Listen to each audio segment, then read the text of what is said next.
Hello, everybody. I'm Russell, your host, Russell Hill, your host on another exciting episode we have in store for you tonight on WTF, and that is what the fixed ops.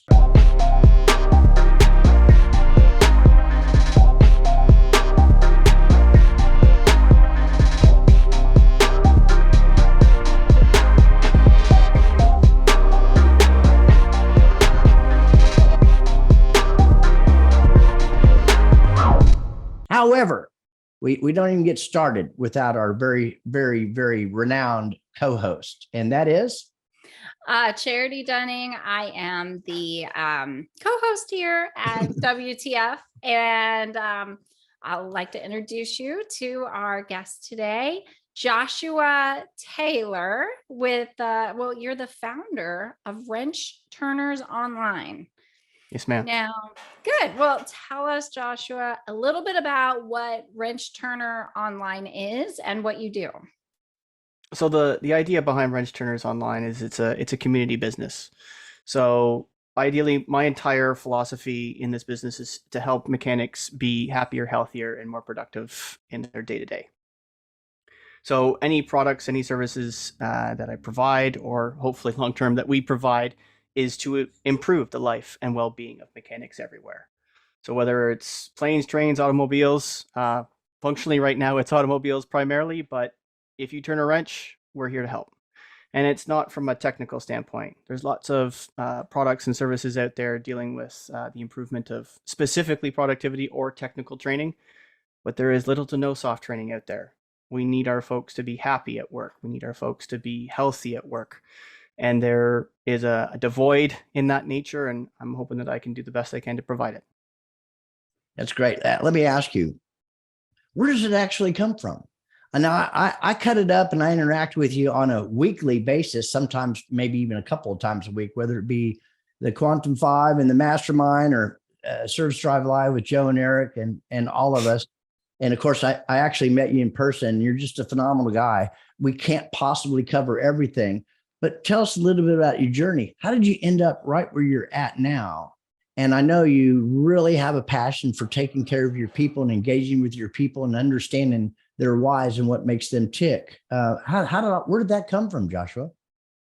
Well, we can go in deep in the past, but I don't think it's nearly as important as where I found myself about a year ago. Okay. I've been a licensed tech. I got my licensed technician's license in 2007. So I've been a licensed tech for a while. I've turned wrenches on lots of stuff in lots of different markets and places. Mm-hmm. But about a year ago, I found myself thinking about what it is that I can do to give back to the community that has provided me with over 20 years of financial support, with a career, with all the things that's helped provide for my family and myself. And a year ago, I read an article by the CDC published in 2016 about suicides by profession, and mechanics are in the top 5. Wow. That was my key pivoting moment when I realized that doing business for the sake of doing business is not what I wanted to do. I didn't want to, go out in the world to try and make money. I want to go out in the world and try and affect change, try and help people be better, however possible. And I spent a lot of time obsessively looking for things. What can I do to share my journey, my experiences from behind the bench or on the desk or in the big chair for that matter? How can I use that and help mechanics be more successful, and not necessarily just financially, but overall? Because of the struggles that we go through as mechanics every day is very different than everybody else.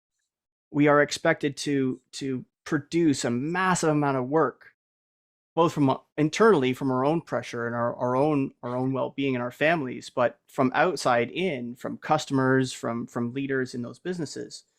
So that puts a large amount of pressure. And without ways to relieve that pressure safely, healthily, it gets pent up. It comes out, 6 to 10 years down the road after being a mechanic for a while. It comes out in resentment. It comes out in jealousy. It comes out in anxiety, stress, burnout, addiction. All of these things are the result of large quantities of pressure over time without an Mhm. ability to communicate it.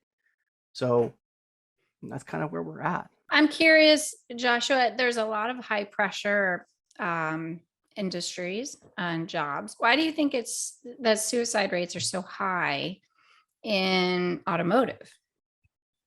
I'm working on trying to find some more data to support my theories. And right now they're just theories, but based on my experiences doing one-to-one sessions with mechanics over the last year, the data research that I've done, finances are a big deal. So many, not all, but many high pressure jobs usually come with a higher paycheck. And it's usually you put in the work, you get paid. And it's the ability to understand what market value is a much easier thing to determine both by an employee or a contractor and an employer.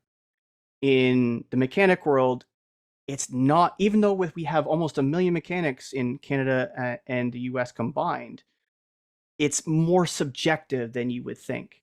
If you, just for reference, if you go onto Monster or Indeed or LinkedIn and you look up jobs for mechanics, Mhm. it gives you ranges.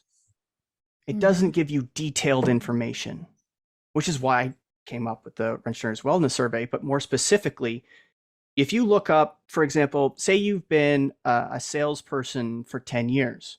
Most people who have been a salesperson, a successful salesperson, they will have their history of quotas hit, their targets, their, how many cars they sold, or how many, Sure. big wins in enterprise they have. You can suggest, and there's a fairly good objective value that you can place upon that. How big the deals were, how many deals you would do over a period of time. Is it monthly recurring revenue? Is it yearly recurring revenue? But a mechanic is essentially a salesperson. And ask a mechanic what their sales were 5 years ago. They're not going to be able to tell you. They're not going to be able to tell you what the running rate over the last 5 years is. They only know how many hours in all likelihood. Now, this is not everyone. Sure. Because some mechanics look at it and some don't. But most of them will be able to tell you what they did the last 3 months. Maybe. Maybe they tell you what the last year. Maybe. If you ask the service leaders, they're probably going to give you roughly the same answer. For the most part, there's going to be the top 5%ers. They're going to be able to rhyme that stuff off like crazy. But when you get in the nitty gritty, if you went out and asked a service leader, it's like, if you were going to hire in your area, in your state, in your brand, what is a 10-year, not a 5-year, what is a 10-year technician with all of their level 3 brand training, technical training complete, with the average productivity of 110%, with 5 ASE certifications? What is that technician worth? They're not going to be able to tell you. So that technician who's been in the world as a technician for 10 years has no idea what his objective value is. And secondly, they in all likelihood have had no training on how to communicate, no training on how to negotiate. So the technicians who know how to communicate, know how to negotiate, are going to get a higher rate than those that don't. Yeah, exactly. Even if they're capable of performing the same amount of work and producing the same kind of work and are generally the same kind of personality, they're agreeable, they're nice to the rest of the team, one's going to make 40K and one's going to make 80K because one is better at negotiation. So you mentioned earlier the stresses, financial, and you have a little bit different approach. I think a lot of people think along the same lines, but what is it about the financial that creates that level of stress? And when we're talking about that, because I've had jobs where I left one to go to another one where the money was phenomenal, but after a year, it wasn't about the money anymore. I was losing my family. There was all kinds of other things going on. My physical, mental, emotional, spiritual well-being was all out of sync, completely disrupted. And it wasn't about the money. I made it a point back in those days of a quest, being involved with people like you, for example, that care. Okay. Because people don't care how much you know, not really, until they know how much you care. That'll motivate them and get them excited if they know, and you can help them identify and walk through some of the obstacles that you're talking about. Where did that come from with you, Joshua? I think as I build the financial as the foundation there, because give you an example. So recently I completed a report for a service facility that took the survey, had the mechanics take the survey. And in that particular area, the cost of living for a single person was $34,000. It's like $34,500, give or take.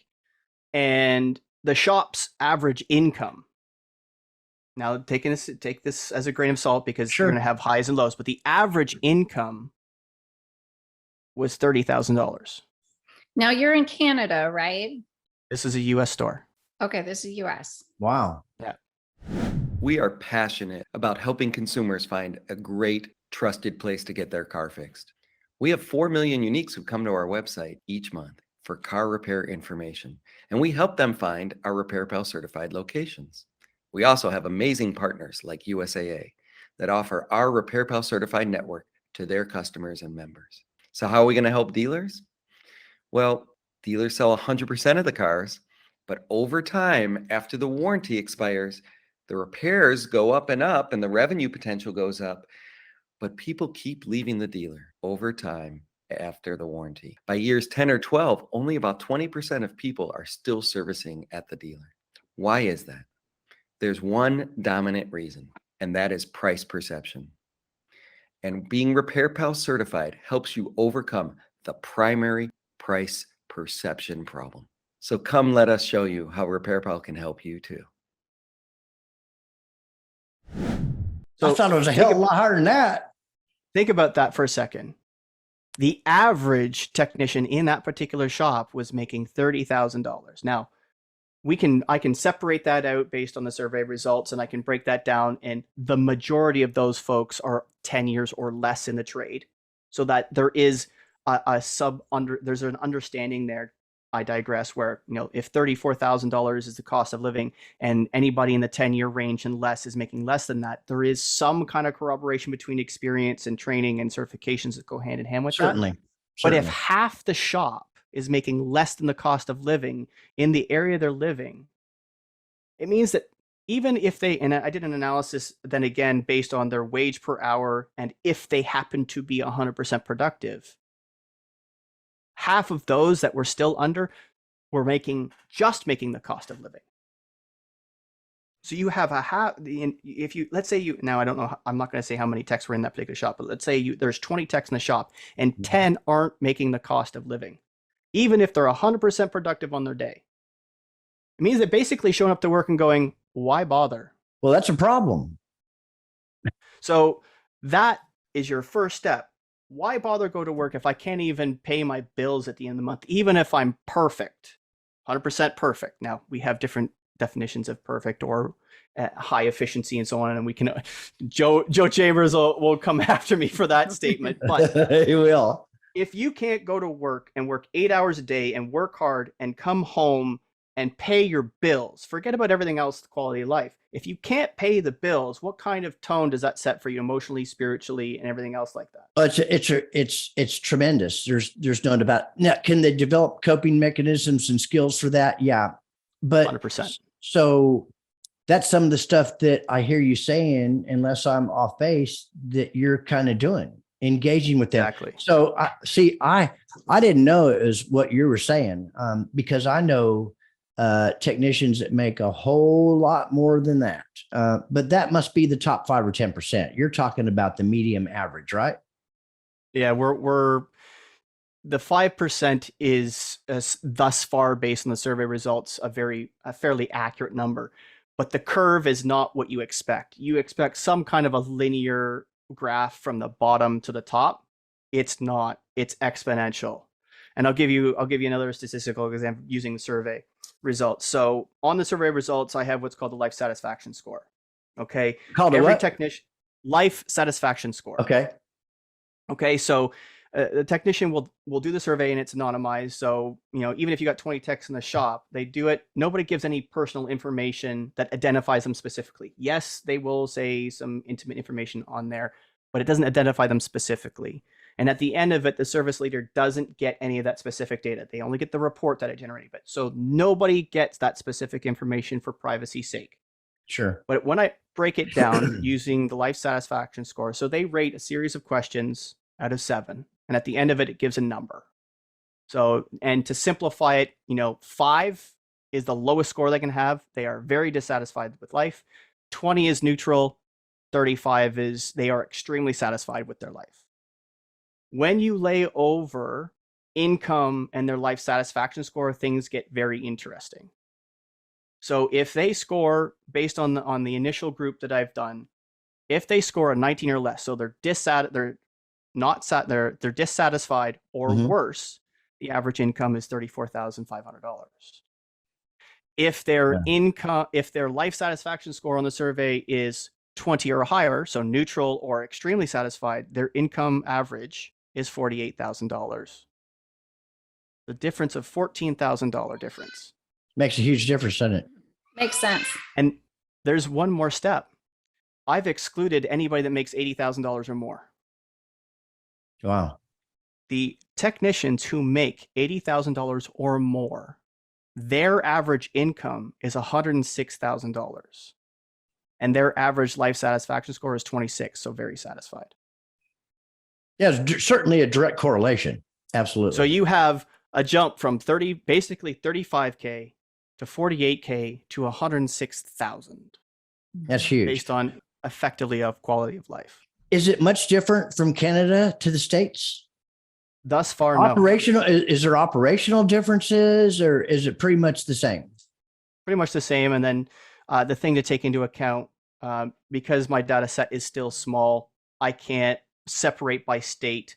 I can't separate by brand. The goal long-term with the survey is to be able to do that. That way I can go back and be able to provide you folks and service leaders and mechanics objective data so that a service leader can go in and go, okay, let's sort by Virginia, sort by Toyota, sort by 10-year experience, sort by level 3 training, sort by 5 ASC certifications. Now they have a data set that is, instead of a range of $100,000 to $175,000, they have the average tech in this category makes $123,700. So is this survey available publicly, not only to take, but to see the data from? Not yet. When I'm able to, that's the goal. The goal is to utilize, right now I'm doing everything manually. I'm using some simplified softwares that does the survey for me, and I'm manually reporting. The goal is long-term to make this a data, easily accessible database that still remains anonymized, so nobody can track down who said what, where, when, and why. But the information itself is there so that folks can access it, so that we have an objective database for mechanics and for service leaders, so the mechanics know they can go on and find who they are against their peers, and so can service leaders, so that when you go in for that last handshake, you know you're getting a fair shake. That's brilliant. Yeah. What are you going to do with all that data? Just said it. Fair shake on the last handshake. But it has to go into some kind of model or training or something, right?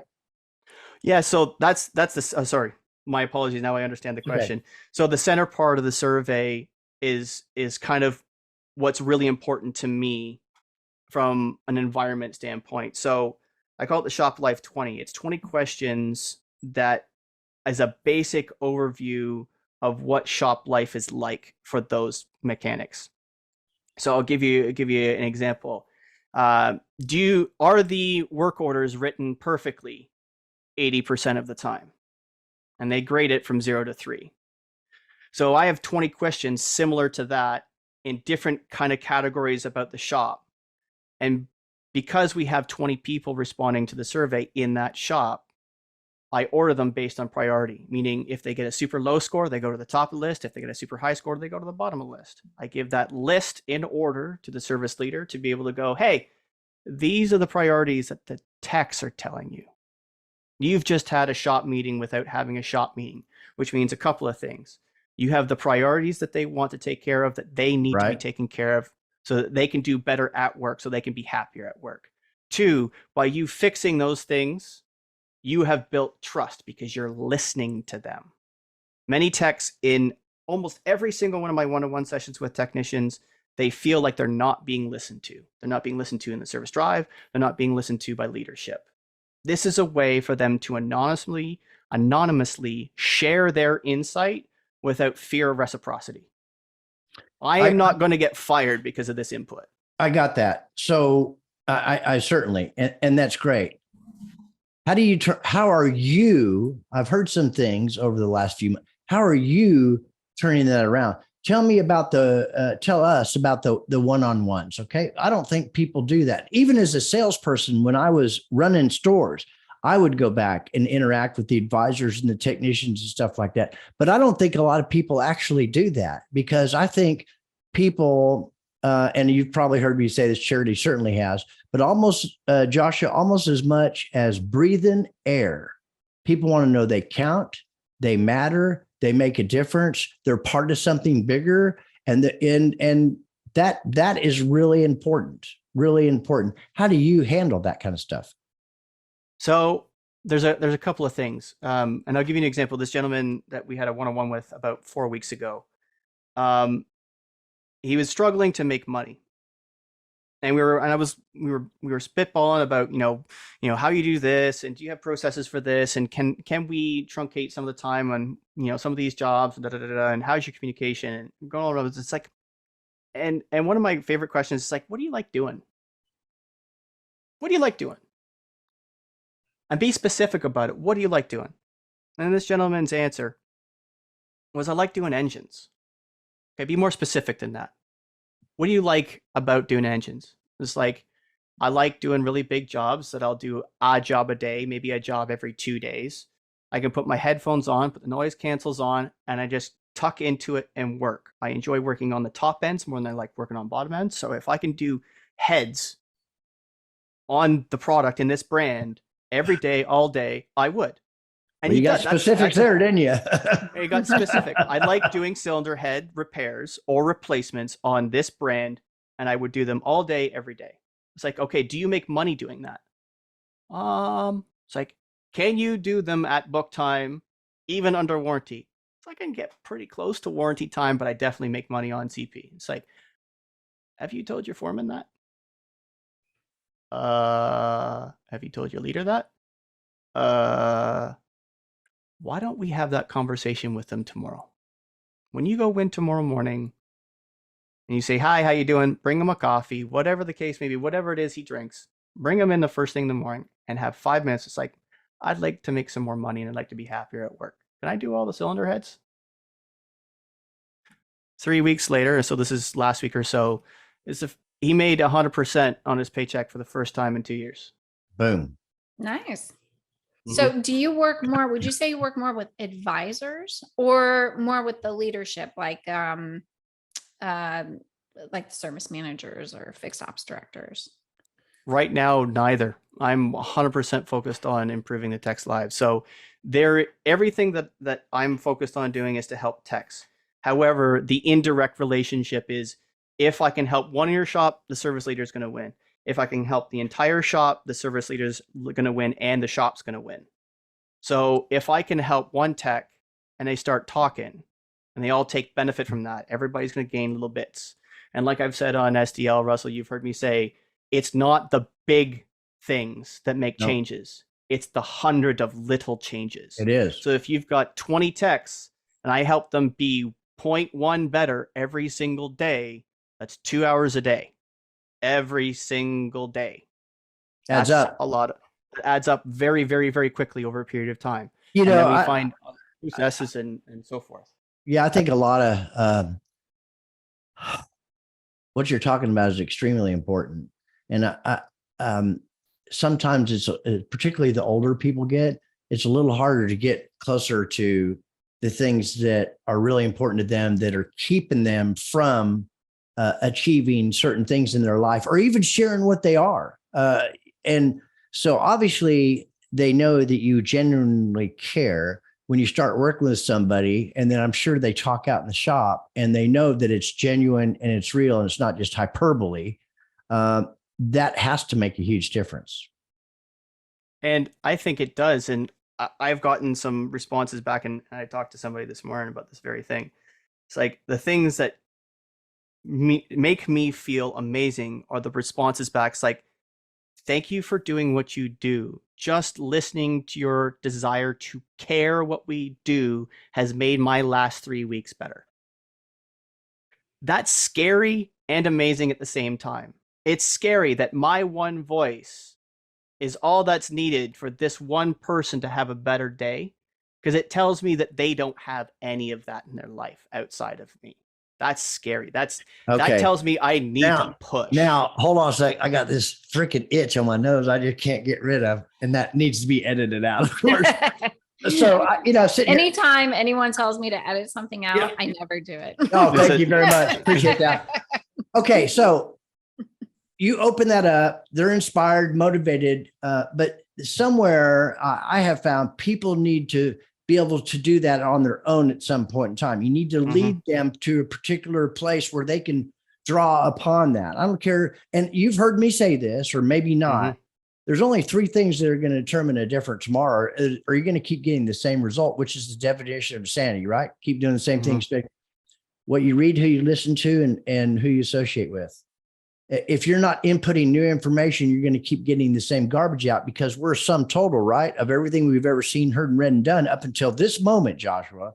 So if we want to affect any kind of change, and you open that up and they know it's real, and you can get through here where they can start getting involved here, that's pretty huge. But then they could become, or you could become, codependent on ensuring that it's like a drug. If they're not getting some Joshua, then they're not going to be able to go to the next level. So do you have a jumping off point or stuff where they have to start going after it themselves because you've opened up the why, and now they're excited, passionate, motivated, etc.? Does that make sense? Absolutely. I now have a couple of clients and a couple of mechanics that I check up on every 2 weeks. And it's just a matter of, we go through a couple of one-on-ones, and we get a couple of quick wins.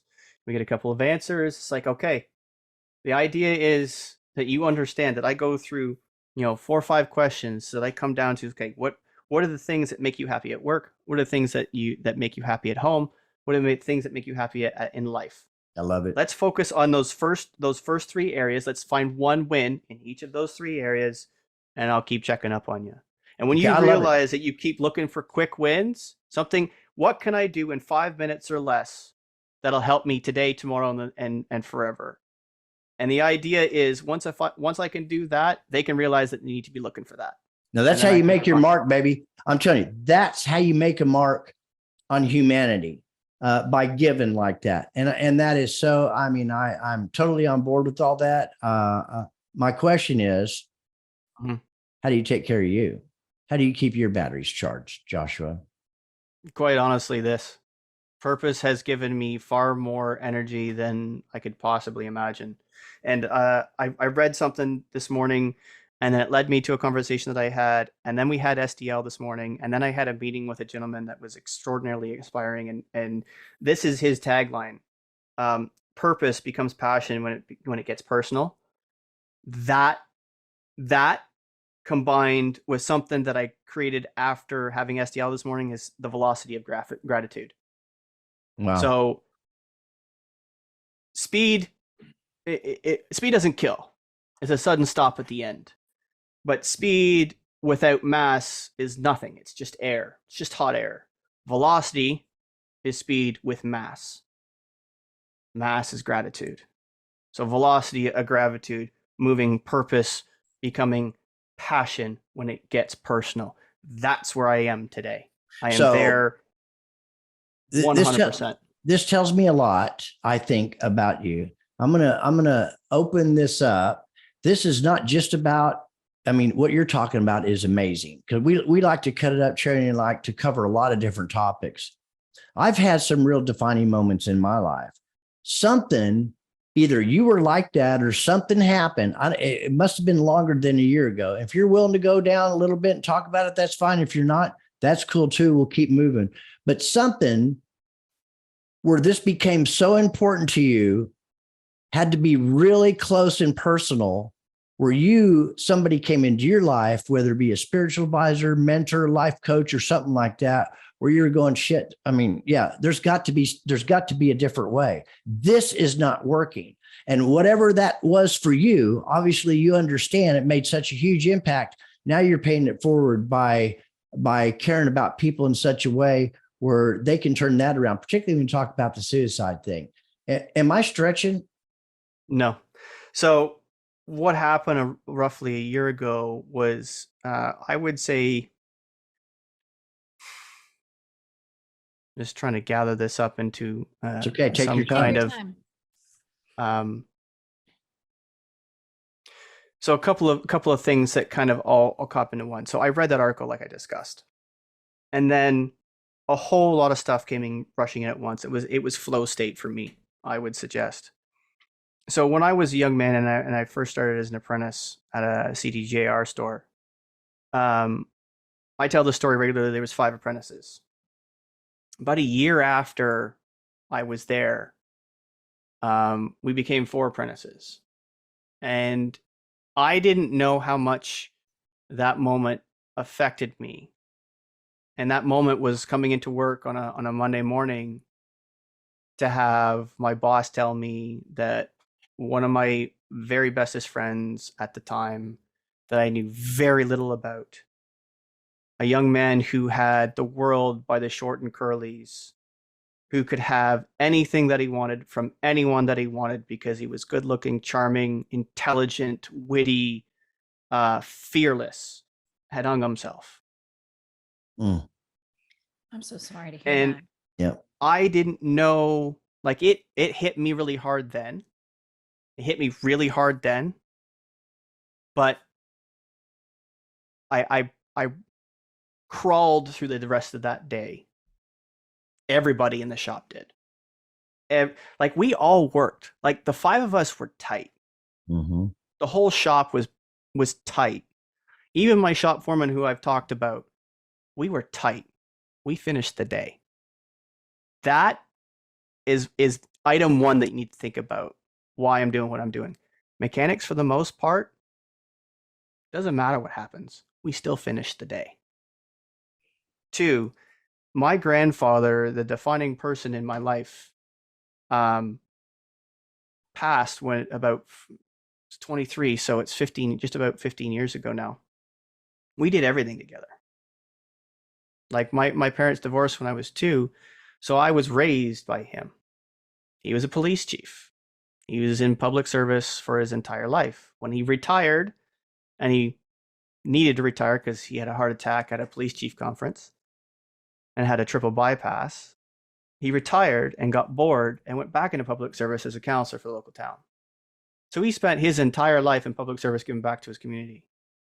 I didn't realize that was important to me until a year ago.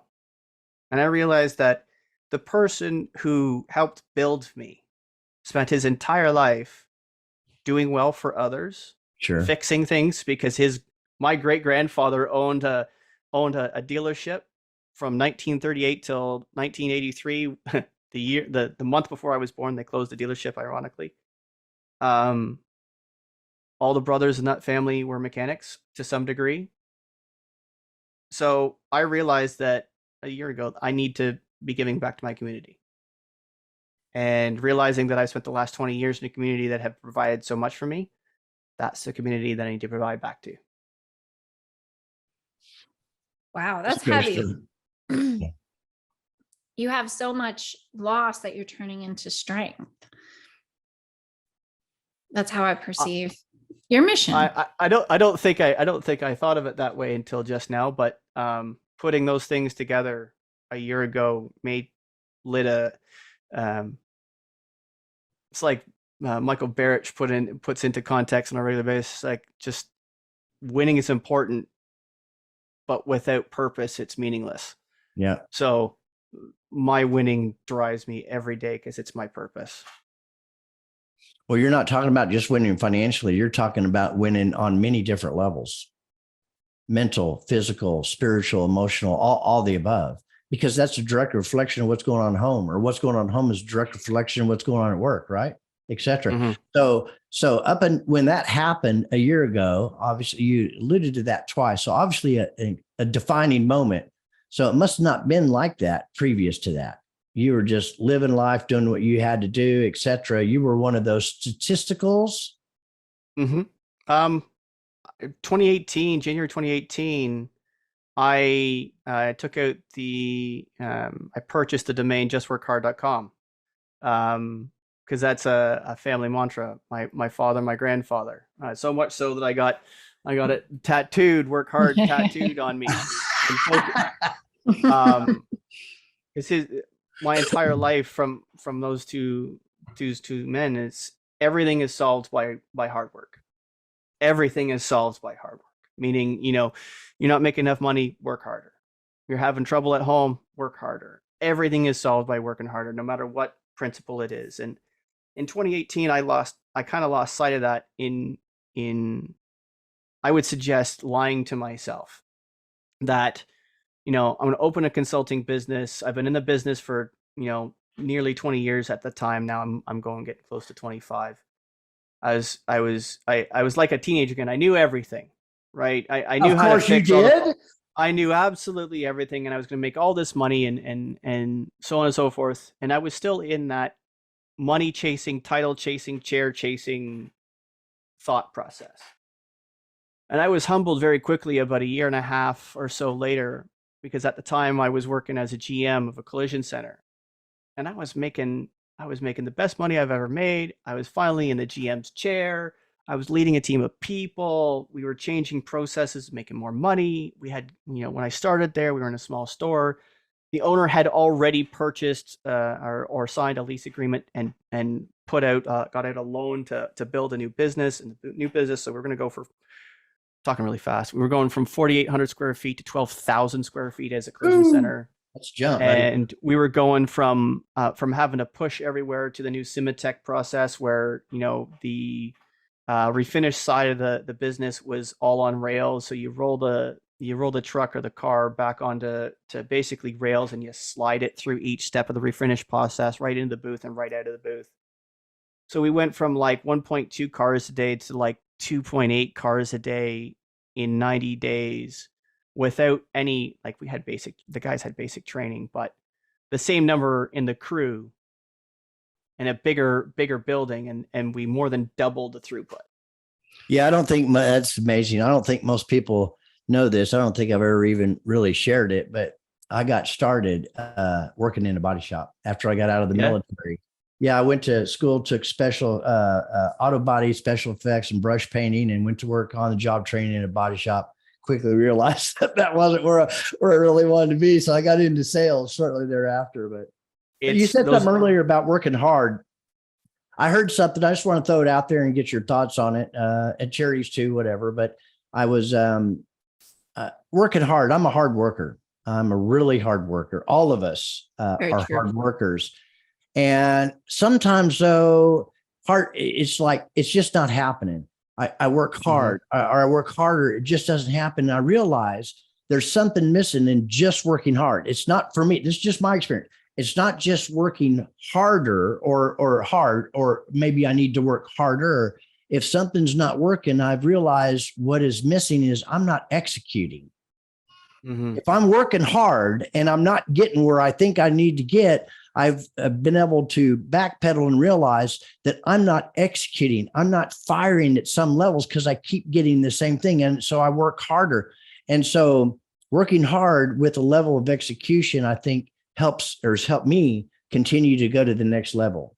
And I wanted to know what you think about that. I really like that. And I'm going to contextualize this. So the family mantra is just work harder. And I got out at the main, and I got real cocky, and I thought I was going to change the world. And I realized a year ago that I was just simply doing it for myself. So I realized I needed to give back to my community and so forth. That's what that, I wasn't nearly as cocky years ago as I was 6 years ago, but I'm still an arrogant asshole. So, and I gotta learn to get that out of me, but I digress. But when it comes to just working hard, and you're right, that you have to execute, and you can work hard and execute and still fail.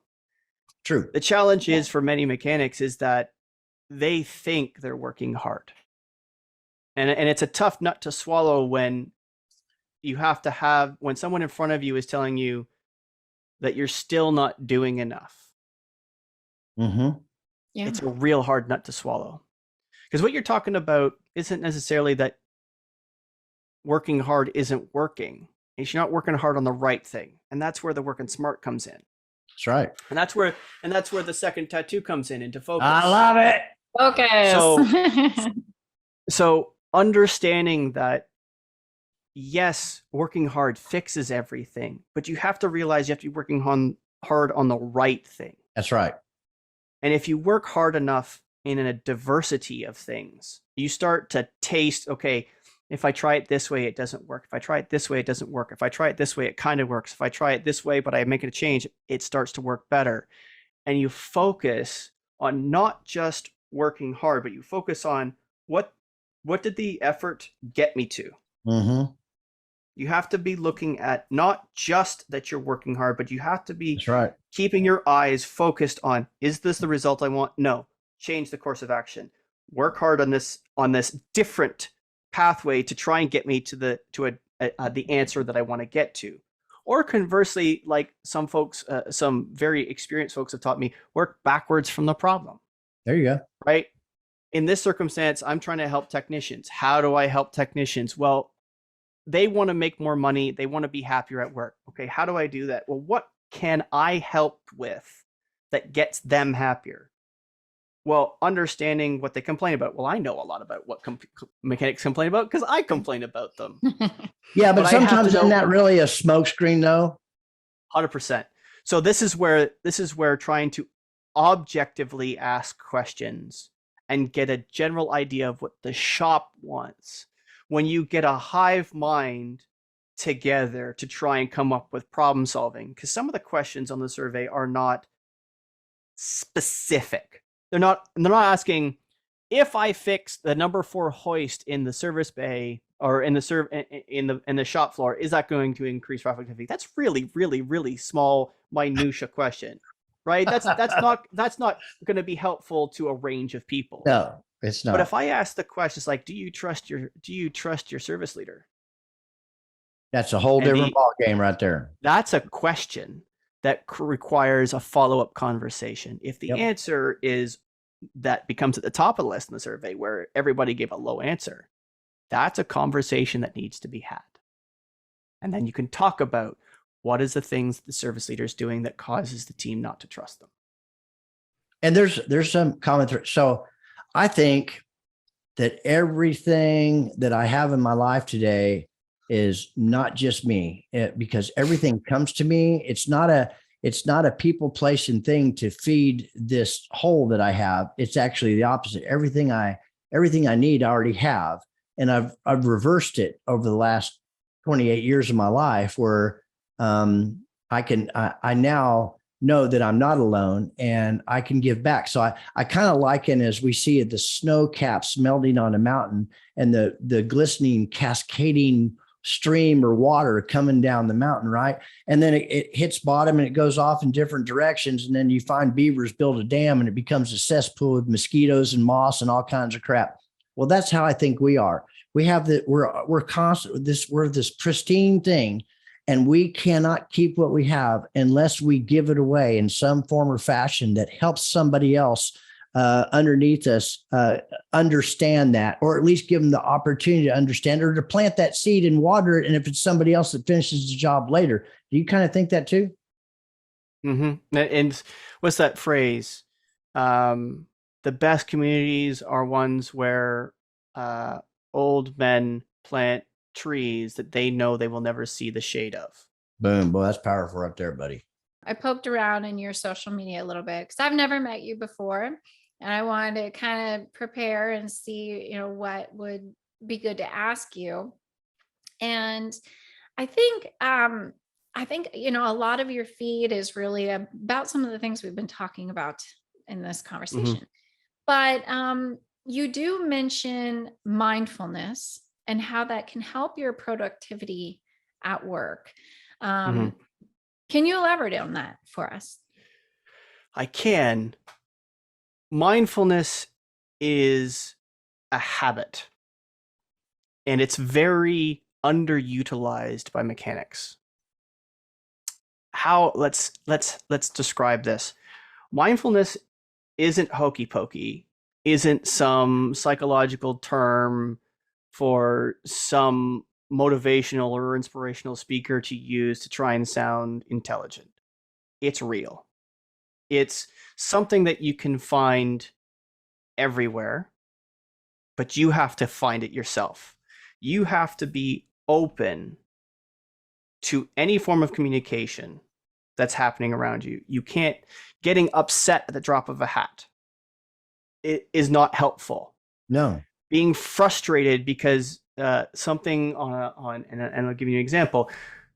If you read a diagnostic tree, and this is an example from my own life. If you read a diagnostic tree and you're going through step by step, and it tells you to look at a wiring diagram, and you look at the wiring diagram and you look at the pinout for a junction box or a pin connect or a connector, and it tells you check the blue wire for this much resistance. And you go to the connector and you do the hours worth of labor to try and get to that connector, and the pin that you're looking at, it says pin 1 is blue, check the wire. And when you get to the connector and the wire's red, it's very easy to throw your hammer across the shop at that point. Because now you don't know whether the diagnostic tree is wrong, that you were reading that's 15 feet away, that now you have to leave and go and read it again to make sure that's what it says. Right. You don't know whether the connector, the pinout's wrong. You don't know if it happens to be red because it's simply the wrong, they've labeled it in the book as it's blue and it's supposed to be red. You don't know whether that pin is in a different location now because there is a blue wire in pin 5, not pin 1. It's overwhelmingly frustrated when that kind of information, especially in diagnostics, it needs to be accurate for you to trust the results of your tests. If you are instantaneously frustrated, angry, or anxious, or any one of the negative emotions, your day is done. So you have to be mindful of that. 2, mindfulness also comes from understanding what your baymate's emotional states are like. If the baymate to your right and the baymate to your left came into work this morning, they didn't have their morning coffee, they haven't had their morning powwow, they didn't have a good night last night, they didn't sleep well, and they're angry just because they're existing, the likelihood that you're going to be angry because of that too is very likely. You have to be mindful of that. If you need to take a minute and breathe to make sure that you can take the next step in the diagnostic tree properly, you need to be doing it. Breathing. And you have to be mindful of breaks. just how you're going to go about doing that too. You have to be conscious of these things. It's not something that we tend to label in the shop. Taking a breath sounds like something you tell my 9-year-old. Right. But it's something that absolutely everybody needs to be doing. If you're about to get on especially if let's say it's 2023 now. Say you walk into you're walking into the shop, you're walking into a brand new Ford dealer, you're walking in, you open your toolbox and you log into CDK and you pull up the work order, and the first work order is a 5,000 mile check engine light on a brand new Mustang. You know beyond a shadow of a doubt that is going to eat your shorts in terms of diagnostic time. You are not going to get paid, or you are very unlikely to get paid. So yes, it's a nice car. Yes, it's going to sound nice to pull it into the shop, but you're going to have your shorts eaten on it. No questions about it. I didn't know That's that. an instant way that you're gonna get, the day is going to get set by that tone. You have to take a minute and realize that this is just the first job. It's just a job. Yeah. Just fix the car. Yeah. So The be mindfulness. mindful of being mindful as well. Well, listen, I know it's this. not something that we're actively cognizant of. It's not something that we're taught. And we usually say things like, I'll figure it out. Yeah. Or, okay, my whole day is going to be crap. Well, the mindfulness for me is that any moment a person can choose to think and do something differently. My question is, at which moment does that person choose to do that? They can pull themselves out of that. They don't have the resources, the tools in their toolkit to understand how to do it. So we know that when we get emotionally distraught, there's no way we can think logically. Not really. We have to be mindful, just like we need to stop and breathe and smell the roses, walk away or do something. I'm saying this out loud because I don't do that often enough. Sometimes I get that way through the day, but I have a lot of tools in my toolbox. I will get my happy ass up and go walk outside or do something and breathe for a few minutes. I'll leave my phone in here on purpose, even though I'll come back and there'll be 3 missed calls, 10 Slacks, 23 emails, or 5 texts, all in a matter of 10 minutes. It's incredible. Yeah. I tell my 9-year-old, it's your choice. If your attitude, your emotions, your behavior, that's your choice right now. You can choose to be happy if you want. Yeah, there's a lot to that, as you know, and I love all your analogies and everything that you've talked about today. And your path is the technicians, okay, the mechanics. But what you're saying is applicable to any aspect in any business in life, period. Mm-hmm. And I think it's great. It is. It is applicable to just about any business, especially trade-based businesses, Yes. plumbers, electricians, heavy-duty diesel. If you fix stuff, this is applicable, especially if you fix stuff in an atmosphere where you're not alone. The exceptions are those that are mobile and singular. They go through they're shared experiences, but they're different because they don't have the same support systems. Like, for example, Marshall Sheldon, he's going to spend a lot of time on the road fixing stuff, and he's going to be solo, completely solo. The only thing he's got in his pocket is his phone. Yes, support's a phone call away, but it is not the same as looking to your left and seeing your baymate, and looking to the right and seeing your baymate, and being able to, hey, can you give me a hand? Because the mechanics out in the road, the mechanics out in the dirt, in the mud, they don't have that.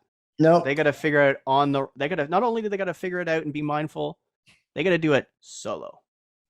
That's even harder. And I've done that. It's hard. It really, even us, we have 20, 21 employees now, Charity. Mm-hmm.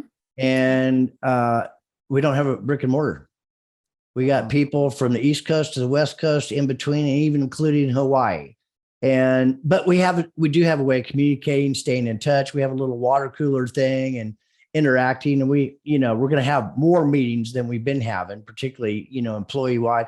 Then we got, which obviously you're coming to NADA here in about a week and a half. Is it your first NADA? It's my first NADA. It's my first, I won't even call it solo because I get the opportunity to spend some time with you and Mr. Michael Barrich, but it's not my first dealer event, but it is my first I'm autonomous going as a vendor event. It's very interesting. Yeah. Well, it will be, because the badge you're going to have, if you had a dealership badge on, they'd be coming out of the woodwork every place. I mean, you wouldn't be able to go anywhere. They'd be reaching out and grabbing you. So you have a little autonomy. You're there as an exhibitor, which is really pretty cool. And we're honored and blessed to be able to help you do that. Plus, we in other shows we talked about whether it's after hours or whatever, barbecue, right, or whatever. You're gonna have to eat some barbecue while you're here, and then come by and meet a lot of our team. Absolutely. I can't wait. Because there's 2 things I'm looking forward to. A, getting to share space with you and Mr. Barrich again, because that moment, even just a small moment in Chicago, that was epic for me. And Me too. 2, barbecue. I'm going to be in Texas for barbecue. I am not as big a foodie as Paul Meyer. I am not as big a foodie as Paul Meyer is, but I am a big foodie, and Texas barbecue is on my bucket list. Oh, well, we're looking forward to it. It's going to be quite the event. I don't know if this is actually really true, but I've heard it from more than a couple of sources that registrations are really up. Last year was the first year in 2 years because of COVID in Vegas, and this one right here, the weather's supposed to be pretty darn good too. It's not, right. Of course, you're coming from a place, anything's better than that, probably, right? You got a lot of snow right now. Yes. Yeah. It was minus 15 C today. Okay. Yeah. So What part of I think Canada are you in? I'm 2 hours north of Toronto is the easiest way to describe it. Okay. And I figured out a couple of years back when somebody was trying to say, well, where are you? And I said, I realized that I can say I'm South Central Ontario. So it's like the coolest way that I could describe where I am, because I'm quite literally, I'm South Central. So 98% of the population, 99% of the population of Ontario, the province, is in the southern part.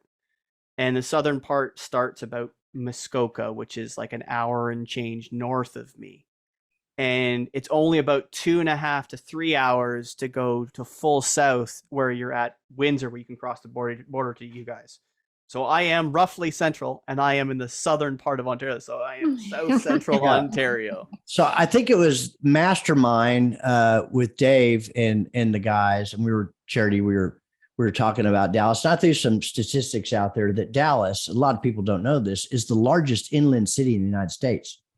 And it's incredible how many people actually live here. And people say, oh, there's larger cities like Houston, but Inland. they're port. Right, inland. Their report. Another interesting, and I don't know why I'm going with this, but Chicago being the Windy City, and it's been tagged the Windy City. Based upon the research that I've done, the Dallas-Fort Worth area is windier year-round than even Chicago. And most people are like, oh, you must be kidding. It's also, Dallas got voted the most plastic city in the United States, too. That people keeping up with the Joneses. Plastic? Plastic. Like debt to equity ratio? They have plastic surgery.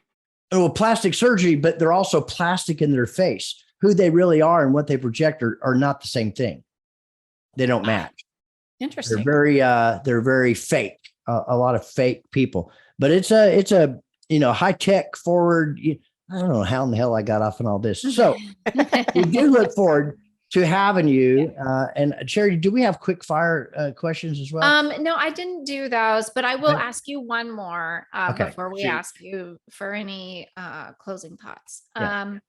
So I did read a little bit about your discussion on creating clear boundaries and how that can help improve communication and manage expectations.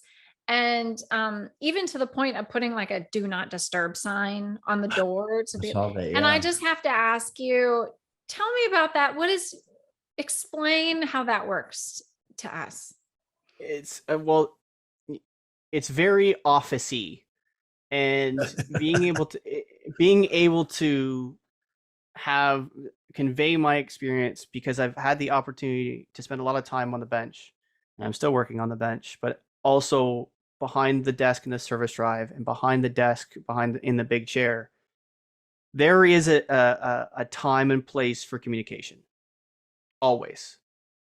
And making sure that those around you understand when it's okay and when it's not is several reasons deep. First and foremost, your own, like if the person happens to be an anxious or easily anxious person, the last thing they want is people talking to them on a regular basis. If you're introverted and anxious, you don't want to talk to anybody ever. Like the least amount of communication possible, they're happier. So being mindful of that, having that conversation with your leadership, having that conversation with your service drives, like if you don't have to communicate with me, that's better. Now, if they happen to be introverted and anxious, yes, great. But if they have to be extroverted and not anxious, they're going to want to talk all the time. So again, setting the clear boundary that this person is the kind of person that if you talk to them, you're going to talk your ear off for 20 minutes and not be productive.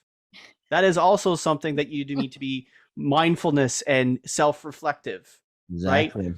Yeah. So where I get into where it's officey, having a quote unquote traffic light on your toolbox, or having some form or some way of communicating, because there's lots of easy ways to do it. You can just put paper up, red light, green light, yellow light, green. And we did this. I don't know if you ever did this, Russell, but when I had an office and I had a door, the door was shut. If it's not on fire, broken and bleeding and gushing, and 911 is called, don't fucking come into my office. Yeah, I agree. If the door is cracked, if it's urgent and you've tried to solve the problem on your own and you've consulted a peer and you still can't work it out, or you've got an irate customer, come and see me. If the door's open, free game. The same concept applies on the shop floor. Red light, yellow light, green light. I'm working on something that I can't be disturbed right now. I'm working on a complex CAN bus system with multiple module failures. I'm 3 diagnostic trees deep, and I'm likely actively talking with engineering. Don't talk to me. Yeah. Yellow light, yellow light. I'm in the middle of doing brake repairs. I should not be disturbed because it's brake repairs. It's safety related. It can't be wrong. It's our customers' lives on the line. I love it. Unless you have to talk to me, don't. And green light is, I'm doing an oil change. I'm just putting around. I'm doing my MPI. I'm doing my video walk around. If you need to ask questions, ask away. You've taken me back to so many different bosses I've had over the years with the door open or the door shut situation and what that means. And yeah, it's really difficult to deal with interruptions when you're doing something really complex, especially if they're really trivial interruptions. Well, unless you have anything else, Russell, we can ask Joshua if he has any closing thoughts. I mean, maybe anything. No, I mean, I could go on and on and on. Sure. I love the red light, green light, yellow light.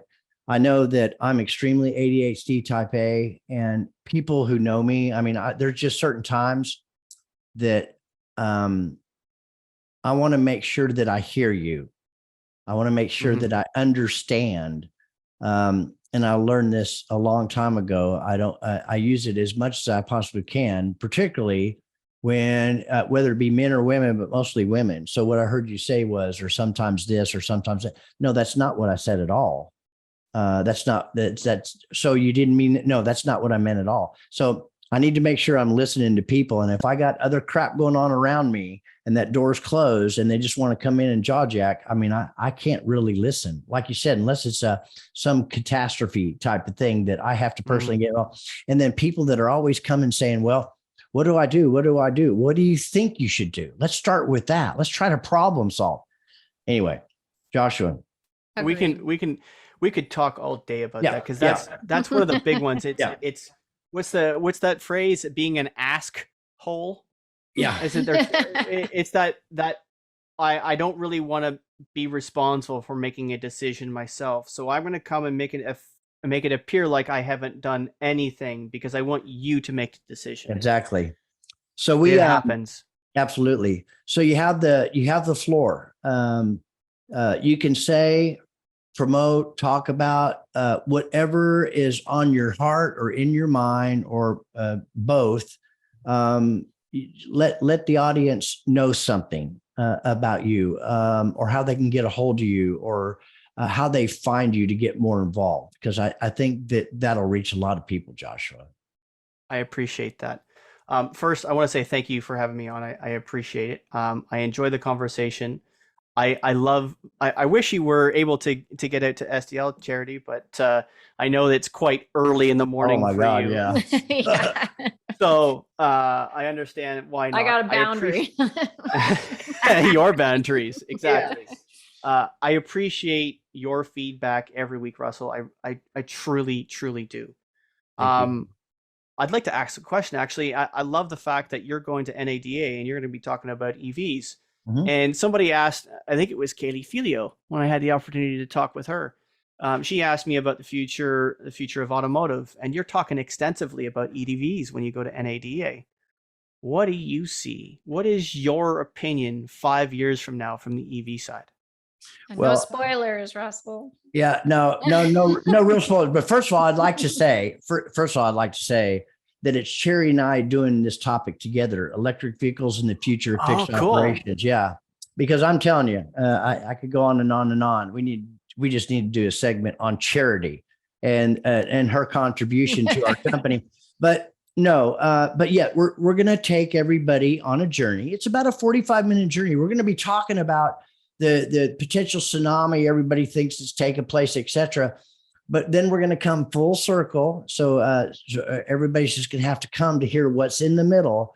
But we're going to be going to what it does look like. And what's going to happen is much more transparency needs to take place. Okay. And we need to focus on people people, elevating people, loving people, pouring into people, and letting them know they count, they matter, they make a difference. Because the future of fixed operations is going to change.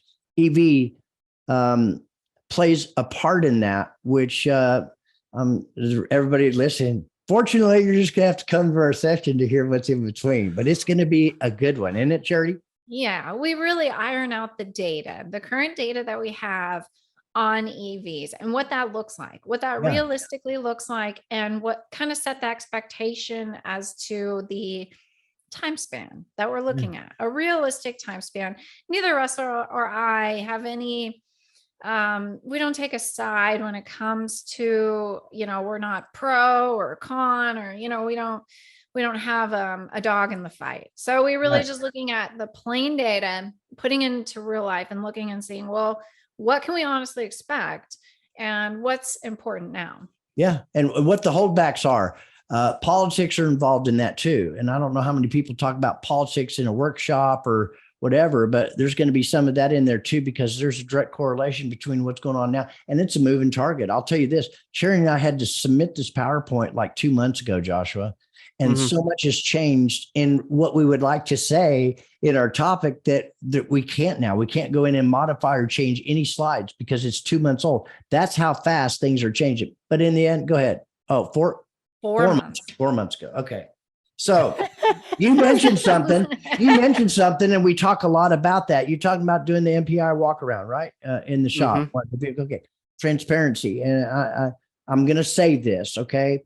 We have our very first sponsor. And it's not like if there was a flood of people that came after us that wanted to sponsor us, we probably wouldn't do it. We're very selective and careful about, but Art Shaw and REPAIRPAL. I mean, that is an amazing product, transparency, like what you're talking about. What happens to overall customer experience? Those are the things we're focused on. Those things have to change. And we're so honored and grateful for you being on with us today, Joshua. Like everybody out there, be prepared, because there's going to be a lot of little nuggets here and a lot of stuff you think you knew about Joshua that you don't, but you're going to find out now. Okay. The man, the myth behind what you hear on SDL and the Mastermind and all the other places. An incredible guy. It's going to take you on an incredible journey. There's going to be a lot of extra, but like him, love him, share him with everybody, and tell your friends, because there's some really good nuggets. Don't miss out on them. And the same thing with our WTF. Same thing. Like us, love us, share us, etc. We want to bring value to everybody out there, and we're just humbled and grateful. Joshua, once again, Charity, thank you very much for putting all this together. And we really appreciate everybody out there. And another successful episode of WTF, and that's What the Fixed Ops in the books. Thank you. Thank you.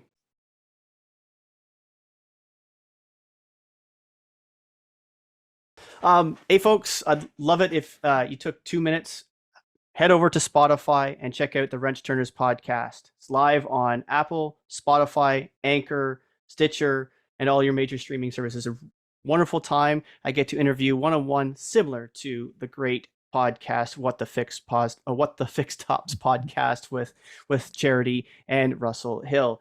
We talk about the life, well-being, happiness, and productivity of mechanics everywhere. Hope to hear you there. Thanks for your time.